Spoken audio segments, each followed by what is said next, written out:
Coba kita lihat apa sih faedahnya, apa manfaatnya, apa afdolnya orang-orang yang bersabar, agar kita termotivasi untuk senantiasa dalam hidup ini bersifat sabar. Pertama, orang yang sabar terhindar dari kerugian dunia dan kerugian akhirat. Perhatikan dulu, perhatikan Pak. Orang yang bersabar akan dihindarkan oleh Allah dari kerugian dunia dan akhirat. Nanti buka surah 103, surat Al-Asr, ya kan? Wal asri innal insana lafi khusri illal ladzina amanu wa amilus sholihat wa tawassaw bil haqq wa tawassaw bis sabr. Wal asri, ada yang tahu artinya wal asri? Wal asri artinya apa? Demi masa, demi waktu, apalagi wal asri artinya apa?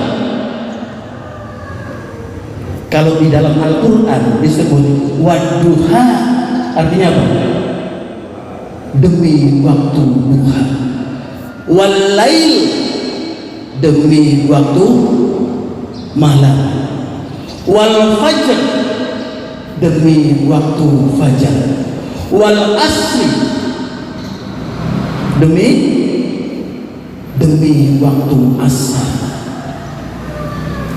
Dalam Islam itu pergantian hari dihitung bukan jam 12 malam 00, tapi pergantian antara sore dengan malam itu antara maghrib dengan isya. Bahkan antara asar dengan maghrib sudah terhitung pergantian hari.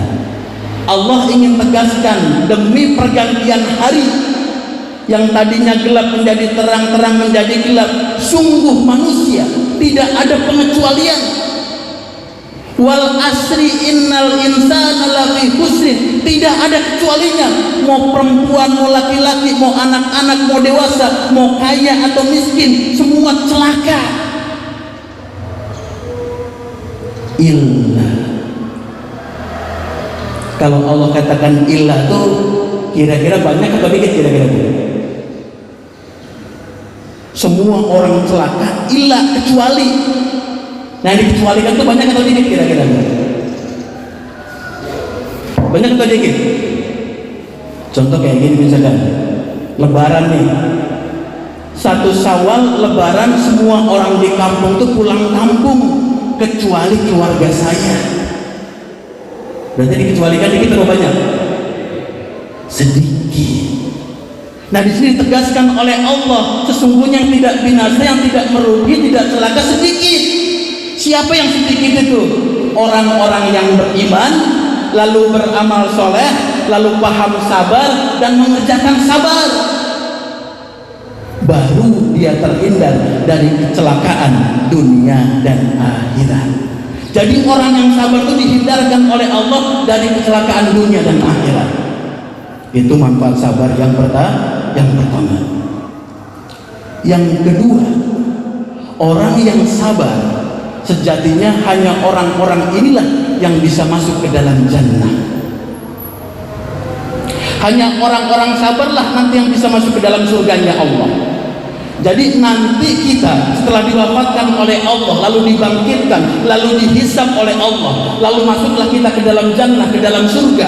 Kita akan masuk ke dalam surganya Allah tidak sendiri-sendiri, tapi berombongan-berombongan dengan siapa kita menjadikan makmum, menjadikan imam ketika di dunia. Lalu masuklah kita ke dalam jannah, ke pintu surga, lalu disambut oleh para malaikat yang sudah berdiri berbaris di depan kita, lalu memberikan salam kepada kita.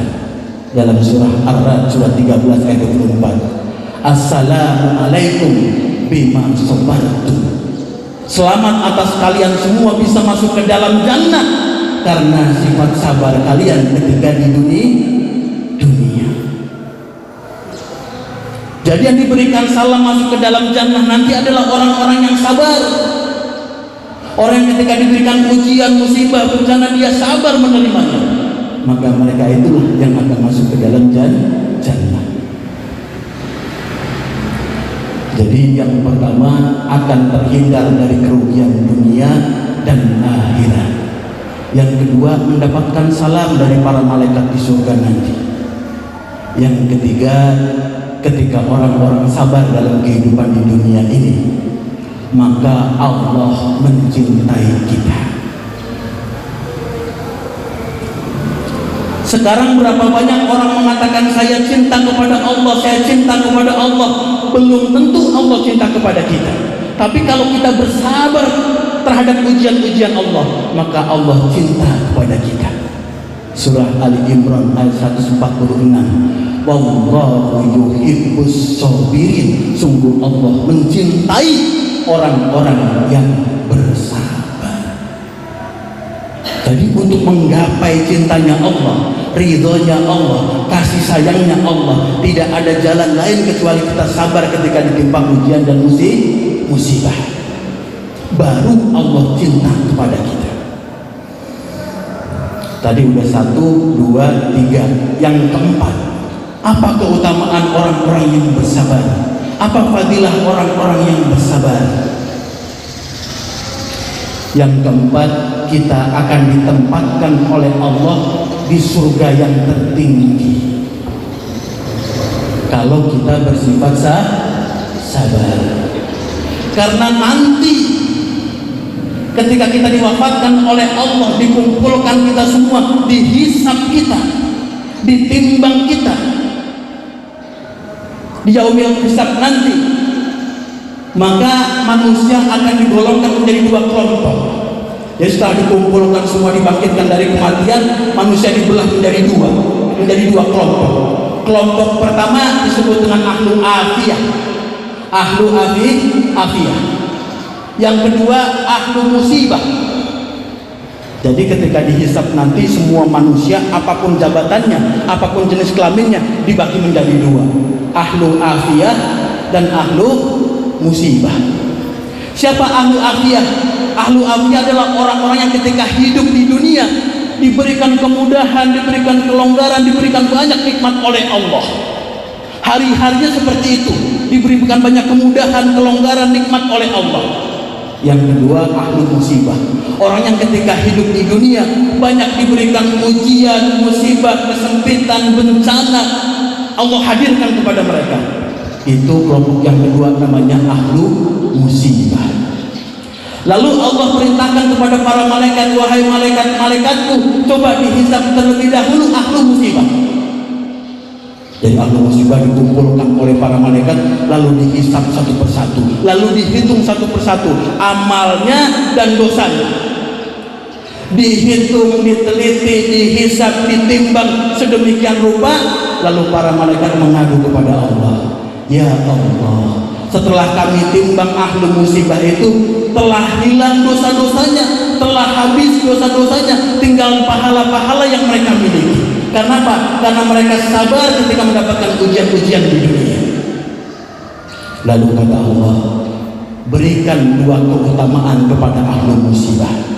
1, muliakan dia semulia-mulianya, lalu tempatkan dia di surga yang tertinggi. Lalu digiringlah ahlu musibah itu menempati surganya Allah yang tinggi. Lalu ahlu afiyah melihat begitu tingginya kedudukan ahlu musibah di surganya Allah, dia mendongak seperti ini sampai tidak bisa melihat saking tingginya kedudukan orang-orang yang diberikan ujian, diberikan musibah lalu bersabar.